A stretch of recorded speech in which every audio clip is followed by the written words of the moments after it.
Oil pulling அது எப்படி பண்ணுறது? காலையில் எழுந்ததும் எதுவும் சாப்பிடாமல் இதயம் வளர்த்தை வாயில ஊத்தி நல்லா கொப்பளிக்கணும், அப்புறம் அதை துப்பிடணும். இதுதான் ஆயில் புல்லிங்.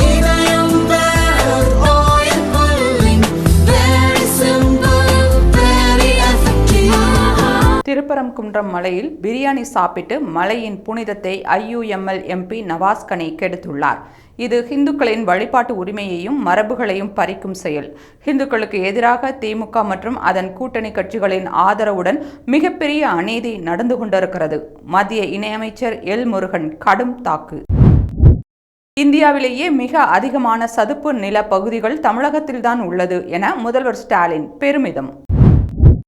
தேமுதிக மாவட்ட செயலாளர்கள் ஆலோசனை கூட்டம் அக்கட்சியின் பொதுச் செயலாளர் பிரேமலதா விஜயகாந்த் தலைமையில் February 7 சென்னையில் நடைபெறுகிறது. 19 வயதுக்கு உட்பட்ட பெண்களுக்கான T20 உலகக்கோப்பை தொடரை இந்திய அணி வென்றுள்ளது. கோலாலம்பூரில் நடந்த இறுதிப் போட்டியில் தென்னாப்பிரிக்கா நிர்ணயித்த இலக்கான 82 ரன்களை 11 ஓவர்களிலேயே அடித்து இந்திய இளம் பெண்கள் அணி அசத்தல் வெற்றி. மத்திய பட்ஜெட்டில் தமிழ்நாடு அப்பட்டமாக ஓரங்கட்டப்பட்டிருப்பதை எளிதில் உணர முடிகிறது. பீகார் மீது காட்டக்கூடிய கருணையை குறை கூறவில்லை, ஆனால் தமிழ்நாட்டு மக்களின் மீது ஏன் இந்த பாரபட்சம் என்று தமீமுன் அன்சாரி கேள்வி. இன்று முதல் February 8 வரை தமிழகத்தில் வறண்ட வானிலை நிலவக்கூடும். அதிகபட்ச வெப்பநிலை 31 to 32 டிகிரி செல்சியஸ் வரை அதிகரிக்க வாய்ப்புள்ளதாக வானிலை மையம் தெரிவித்துள்ளது. ஈரோடு கிழக்கு இடைத்தேர்தல் பரப்புரையின் போது நாதகவிற்கு எதிராக தந்தை பெரியார் திராவிட கழகத்தினர் பிரசுரம் அச்சடித்து விநியோகம் செய்துள்ளதால் தந்தை பெரியார் திராவிட கழகத்தினர் மற்றும் நாதகவினர் இடையே மோதல்.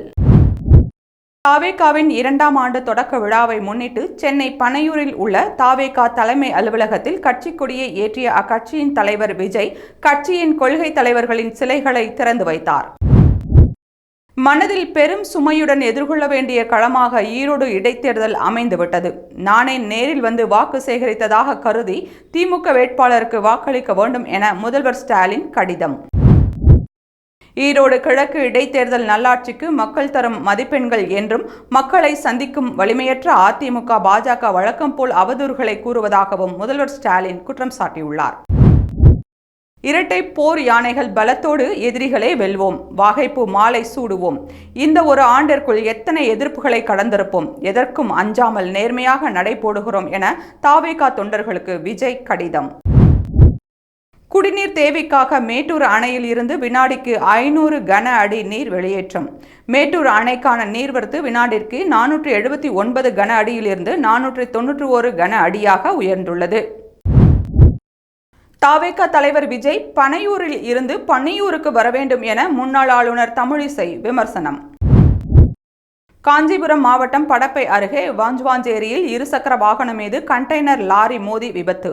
இதில் இருசக்கர வாகனத்தை ஓட்டியவர் சம்பவ இடத்திலேயே உயிரிழந்தார். அவருடன் பயணித்த மற்றொருவர் பலத்த காயங்களுடன் மருத்துவமனையில் அனுமதி. இதுகுறித்து மணிமங்கலம் போலீசார் வழக்கு பதிவு செய்து விசாரணை. ரயிலில் முன்பதிவு மற்றும் முன்பதிவில்லா டிக்கெட்டுகள், நடைமேடை டிக்கெட்டுகள், உணவு ஆர்டர், PNR விவரம் உள்ளிட்டவற்றை எளிதில் அறிந்து கொள்ளும் வகையில் ஸ்வாரயில் என்ற புதிய செயலியை இந்திய ரயில்வே அறிமுகப்படுத்தியுள்ளது. நாடாளுமன்ற தேர்தல் பிரச்சாரத்தை ராமநாதபுரத்தில் தொடங்கிதான் 40 தொகுதிகளிலும் வெற்றி பெற்றோம். அதேபோல இன்று சட்டமன்ற தேர்தல் பிரச்சாரத்தை இங்கிருந்து தொடங்கியுள்ளதாக துணை முதல்வர் உதயநிதி பேச்சு. பட்ஜெட்டில் மத்திய அரசு எப்படி தமிழ்நாட்டின் பெயரை தவிர்த்ததோ அதேபோல தமிழக மக்கள் பாஜக என்ற பெயரை தவிர்க்க வேண்டும். துணை முதல்வர் உதயநிதி வேண்டுகோள். பதஞ்சலி ஆயுர்வேத நிறுவனத்தின் இணை நிறுவனர்கள் பாபா ராம்தேவ் மற்றும் ஆச்சாரியா பால் கிருஷ்ணாவுக்கு எதிராக ஜாமீனில் வெளிவர முடியாத பிடிவாரன் வழங்கி பாலக்காடு நீதிமன்றம் உத்தரவு. நடிகை பாலியல் வன்கொடுமை வழக்கில் நடிகரும் MLAவுமான முகேஷ் மீது எர்ணாகுளம் நீதிமன்றத்தில் குற்றப்பத்திரிகை தாக்கல் செய்தது சிறப்பு புலனாய்வு குழு. உத்தரகாண்டில் நடக்கும் தேசிய விளையாட்டுப் போட்டியில் தமிழக அணியின் ஒருங்கிணைப்பாளராக பங்கேற்றிருப்பதால் தாவேகாவின் 2ஆம் ஆண்டு துவக்க விழாவில் நேரடியாக பங்கேற்க முடியவில்லை என ஆதவ் அர்ஜுனா விளக்கம். 2026ஆம் ஆண்டு சட்டப்பேரவை தேர்தலில் புதிய அரசியல் அதிகார பாதையை உருவாக்கி காட்டுவோம் என தாவேகா தலைவர் விஜய் போர் முழக்கம். அடுத்த 2 அல்லது 3 ஆண்டுகளில் 200 புதிய வந்தே பாரத் ரயில்கள் பயன்பாட்டிற்கு வரும் என ரயில்வே அமைச்சர் அஸ்வினி வைஷ்ணவ் தகவல். சோமாலியாவில் குகைகளில் பதுங்கி இருந்த IS தீவிரவாதிகள் மீது அமெரிக்கா வான்வழி தாக்குதல். அமெரிக்காவை தாக்க நினைப்பவர்கள் யாராக இருந்தாலும் தேடி கண்டுபிடித்துக் கொள்வோம் என அமெரிக்க அதிபர் ட்ரம்ப் எச்சரிக்கை. முன்னணி கார் உற்பத்தி நிறுவனமான மாருதி சுசுகி இதுவரை இல்லாத அளவாக ஆண்டின் தொடக்கத்திலேயே 2,12,251 கார்களை விற்பனை செய்து அசத்தல்.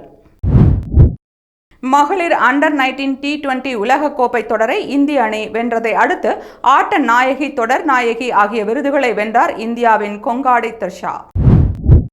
குஜராத்தில் நரேந்திர மோடி முதலமைச்சராக இருந்தபோது அங்கு மதச்சண்டைகளை நடந்தது கிடையாது. 11 ஆண்டு கால மோடி ஆட்சியில் ஒரு மதத்தின் சார்பாக என்ன நடந்துவிட்டது?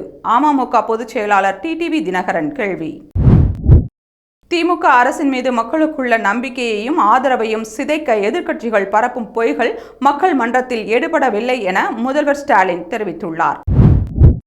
சாம்பியன்ஸ் டிராபி வெல்ல வேண்டும் என்ற நோக்கத்துடனேயே இந்திய அணி துபாய் செல்ல உள்ளது. பாகிஸ்தானுக்கு எதிராக நடைபெறும் ஒரு போட்டியை மட்டுமே முக்கியமானதாக கருதவில்லை என இந்திய கிரிக்கெட் அணியின் தலைமை பயிற்சியாளர் கௌதம் கம்பீர் கருத்து. மும்பை மைதானத்தில் இளைஞர்களுடன் கிரிக்கெட் விளையாடி மகிழ்ந்தார் இங்கிலாந்து முன்னாள் பிரதமர் ரிஷி சுனக். 1200 பெண்கள் தங்கும் வகையில் மேலும் 6 இடங்களில் தோழி மகளிர் விடுதிகளை 70 கோடி ரூபாய் செலவில் கட்ட தமிழக அரசு டெண்டர் கோரியுள்ளது. ஆட்சி தொடர உறுதுணையாக இருக்கும் பீகாருக்கு நன்றி கடனாக பட்ஜெட் அறிவித்துள்ளனர். ஆனால் ஆந்திராவுக்கு பட்ஜெட்டில் எதுவும் இல்லை. கூட்டணி கட்சிகளுக்கு கூட வடக்கு தெற்கு பாகுபாடு உள்ளது. மத்திய பட்ஜெட் விவகாரத்தில் பாஜகவை விமர்சித்த திமுக MP கனிமொழி. காவிரி பாசன மாவட்டங்கள் தவிர மீதமுள்ள மாவட்டங்களில் நெல் கொள்முதல் செய்யும் அதிகாரம் தேசிய நுகர்வோர் கூட்டுறவு இணையத்திற்கு வழங்கப்பட்டிருப்பதாக தமிழக அரசு அறிவித்திருப்பது அதிர்ச்சியளிப்பதாக ராமதாஸ் தெரிவித்துள்ளார். சென்னை ECRல் பெண்களின் காரை வழிமறித்த விவகாரத்தில் கைது செய்யப்பட்ட முக்கிய குற்றவாளி சந்துரு அதிமுக குடும்பத்தைச் சேர்ந்தவர் என அவரே ஒப்புக்கொண்டுள்ளார். எதிர்க்கட்சிகள் தங்கள் முகத்தை எங்கே கொண்டு போய் வைப்பார்கள்? பழனிசாமி மன்னிப்பு கேட்பாரா என திமுக அமைச்சர் ரகுபதி ஆவேச கேள்வி. பெரியார் பற்றி கொச்சையாக பேசக்கூடியவர்கள் பின்னால் யார் இருக்கிறார் என்பது தெரியும். பெரியாரை விமர்சிப்பவர்களை கண்டு வேடிக்கை பார்த்து கொண்டிருக்க மாட்டோம். திருமாவளவன் எச்சரிக்கை. உத்தரப்பிரதேசத்தின் பிரயாக்ராஜில் நடைபெற்று வரும் மகா கும்பமேளாவில் 33 கோடி பேர் புனித நீராடி உள்ளனர். நேற்று ஒரே நாளில் மட்டும் 3 கோடி பேர் வருகை தந்துள்ளதாக தகவல். சச்சின் டெண்டுல்கர் சர்வசாதாரணமாக ரஞ்சி கோப்பை கிரிக்கெட்டில் விளையாடியுள்ளார். வீரர்களுக்குத்தான் கிரிக்கெட் முக்கியமே தவிர கிரிக்கெட்டுக்கு வீரர்கள் முக்கியமில்லை. ரஞ்சி கோப்பையில் கோலி விளையாடியது பெரும் பேசுபொருளான நிலையில் அது குறித்து அஸ்வின் கருத்து. மதுரை போடிநாயக்கனூர் இடையே 110 கிலோமீட்டர் வேகத்தில் இயக்கப்பட்ட மின்சார ரயில் என்ஜின் சோதனை ஓட்டம் வெற்றிகரமாக நடைபெற்றது. இந்திய தேர்தல் ஆணையம் தேர்தல்களை நியாயமாக நடத்துகிறதா என்பதை கண்காணிக்க ஈகிள் என்ற பெயரில் 8 பேர் அடங்கிய குழுவை அமைத்தது காங்கிரஸ். டெல்லியில் பாஜக வேட்பாளர்களை ஆதரித்து தமிழக பாஜக தலைவர் அண்ணாமலை பிரச்சாரம். ஹரிநகர், ஜானகிபுரி, துவாரகா தொகுதிகளிலும் தமிழர்கள் கணிசமாக இருக்கக்கூடிய பாலம் போன்ற இடங்களிலும் அண்ணாமலை பிரச்சாரம். வெளிநாடுகளில் இருந்து இறக்குமதி செய்யக்கூடிய 1600 cc-க்கும் மேல் உள்ள பைக்குகளின் இறக்குமதி வரி 20% குறைக்கப்பட்டுள்ளதை அடுத்து ஹார்லி டேவிட்சன், டுக்காட்டி, ஹோண்டா பைக்குகளின் விலைகள் கணிசமாக குறைய வாய்ப்பு. சீன AI செயலியான டீப்சீக்கில் சீன அரசு குறித்த கேள்விக்கு பதில் வந்த நிலையில் பின்னர் அந்த பதில்களும் திரும்ப பெறப்படுகிறது. இதனை மேற்கோள் காட்டி இதுதான் ஜனநாயகமா என நெட்டிசன்கள் கேள்வி எழுப்பியுள்ளனர். தாவேகாவின் 5ஆம் கட்ட மாவட்ட செயலாளர்கள் பட்டியலில் 19 மாவட்ட செயலாளர்களை அக்கட்சியின் தலைவர் விஜய் இன்று அறிவித்துள்ளார். 10 ஆண்டுகால ஆம் ஆத்மி அரசின் ஆட்சியில் டெல்லியின் தரம் குறைந்துவிட்டதாக பிரதமர் மோடி குற்றச்சாட்டு. ஆம் ஆத்மி அரசை வீட்டுக்கு அனுப்ப டெல்லி மக்கள் தயாராக உள்ளதாக பிரதமர் கூறினார். ஈரோடு கிழக்கு இடைத்தேர்தலில் உரிய அனுமதி இன்றி பிரச்சாரம் மேற்கொண்டதாக தேர்தல் பறக்கும் படையினர் கொடுத்த புகாரின் பேரில் நாதாக வேட்பாளர் சீதாலட்சுமி உட்பட 51 பேர் மீது போலீசார் வழக்கு பதிவு. பொருளாதார நெருக்கடி காரணமாக பாகிஸ்தானில் அந்நாட்டு ரூபாய் மதிப்பில் 1 லிட்டர் பெட்ரோல் 257 ரூபாய்க்கும் 1 லிட்டர் டீசல் 268 ரூபாய்க்கும் விற்பனையாவதால் பாகிஸ்தானின் மக்கள் அவதி. வரலாற்று சிறப்புமிக்க மகளிர் அண்டர் 19 உலக கோப்பையை வென்ற இந்திய அணிக்கு வாழ்த்துக்கள் என திமுக MP கனிமொழி வாழ்த்து. இந்த வெற்றி இளம் தலைமுறையினரை மேலும் ஊக்குவிக்கும் என்று தெரிவித்துள்ளார். ரஞ்சிக் கோப்பை போட்டியில் விராட் கோலியின் விக்கெட்டை எடுத்த பந்தில் அவரிடமே கையெழுத்து வாங்கினார் ரயில்வே அணி வீரர் ஹிமான்ஷு சங்வான். இந்த ஆண்டிற்கான மத்திய பட்ஜெட்டில் இஸ்ரோவிற்கு 13,415 கோடி ரூபாய் ஒதுக்கீடு செய்யப்பட்டுள்ளது. இதற்கு இஸ்ரோ தலைவர் வி. நாராயணன் வரவேற்பு. ஸ்ரீபெரும்புதூர் அருகே சென்னை பெங்களூரு தேசிய நெடுஞ்சாலையில் சட்டக்கல்லூரி படிக்கும் மாணவன் மது போதையில் அரசு பேருந்து முன்பு அமர்ந்து சாலை மறியலில் ஈடுபட்டதால் பரபரப்பு.